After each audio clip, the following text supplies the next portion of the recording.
Recently, a friend of mine tried out Brazilian Jiu-Jitsu for the first time. And of course, I asked him what he thought about it because I'd recommended that he should try it. And it seemed to me, actually, once he answered, that it was really the wrong question, because with something like Jiu-Jitsu or martial art or dancing or really anything that puts you out there and humiliates you if you're not good at it, you can't say if you like it or not until you've gotten somewhat good. And I think that something that's invisible that shapes a lot of people's personalities is their sort of childhood experiences with humiliation and trying different things like sports or dance or academics. If you are bad at these things at the beginning, which basically all of us are, unless we have a lucky early success or prodigal talent, these things are humiliating, and so we think that we don't like them because we have never reached the level where liking them would even be possible, because we're so caught up in just the social embarrassment of being the new guy, the beginner at the bottom of the hierarchy. So before you dismiss anything, which a lot of young people are so wont to do, like the jock wants to dismiss reading and academics, and the quote unquote nerd wants to dismiss sports, because when he plays sports, he feels ashamed and sad and unwieldy. But that's a barrier before he even has reached the point where he could participate in the game of soccer or football or whatever, like he participates in video games. And I think this is another good reason for young men to be really suspicious of video games and their enjoyment of them. Because what is a video game but a sport or a game or a challenge where you don't have to feel totally humiliated, at least publicly humiliated, if you lose and if you're bad? That anonymity allows you to be that kind of cocky, loud jock in a way. And you see this when people play video games. Like, they talk so much trash in the mic. They act about as mean, if not meaner, than the quarterback of the football team ever did. And so what's behind that? What's behind it is obviously anonymity, but it's also a kind of childhood habit that's compounded over time, where as a child maybe you didn't feel like you could speak out, you didn't feel like you were good at sports, so you turned to video games where you could be bad and you could be privately humiliated, and you can just log off and change the world and change the game whenever you did badly without having that reputation follow you. Because it is brutal as a kid. Like, if you're on the baseball team and you miss and you strike out at the end of the game in a crucial moment, that can follow you until the end of high school. I remember my friends who were more into sports than I was, teasing each other for interceptions in American football that had happened in 7th grade. And we were talking about it when we were 18 years old. It's kind of sad in a way, but it's real. And it's not totally irrational for someone who's not good at sports or is challenged at anything at the beginning to say, well, this is too socially costly.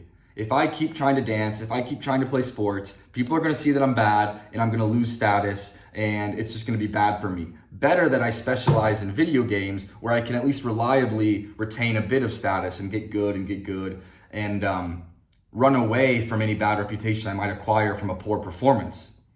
But what this means is that I think the bulk of modern people, especially modern men, don't actually have an honest sense of what their own temperament and what their own taste and hobbies is.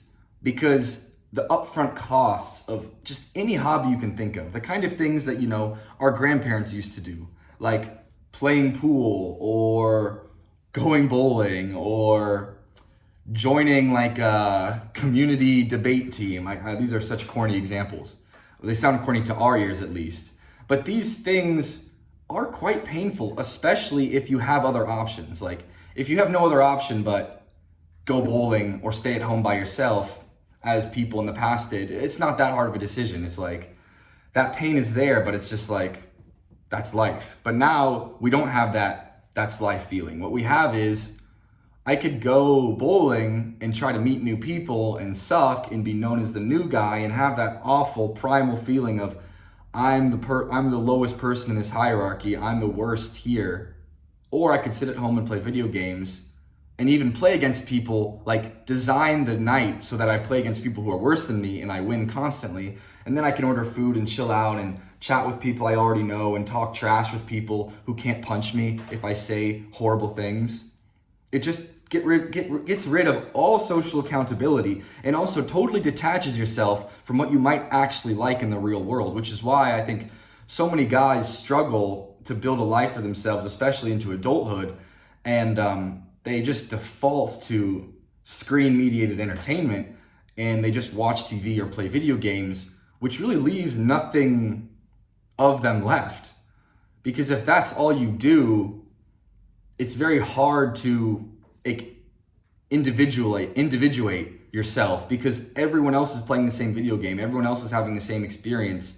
It's much more curated, if you see what I mean. Like if you're playing Call of Duty, you being good at it is just it's not such a different thing than any of the other million people all across the world who are good at it. Whereas if you are like the best paintballer in your town, well, that gives you a community, a reputation, it gives you crazy different travel experiences. It makes you like an individual person on this planet rather than what video games and movies make you, which is essentially another consumer. Not really an active participant in building your own set of hobbies and likes and dislikes. It's just you're a consumer. You're someone that sits in front of the computer and exchanges currency or time for this experience, which is designed to make you happy and feel safe. So in conclusion, challenge your own sense of what you like and dislike, even if it's deeply rooted in childhood, because I was a kid that thought he didn't like sports for a long time. But that's simply because I'm a bit of a slow learner. It takes me longer than most kids, I think, to learn like the basics of a sport, like the basic mechanics, because I'm an overthinker. So I would have this slow learning curve, feel that everyone was much, much better than me, when in fact, if I had just stuck with it a few more months, that would have leveled out. And in fact, maybe I would have had better fundamentals because it took me longer. But that pain would have been there. And that reputation of being the worst guy on the team for a while, that would have been there. So I defected from that option and pursued other hobbies, which I also like.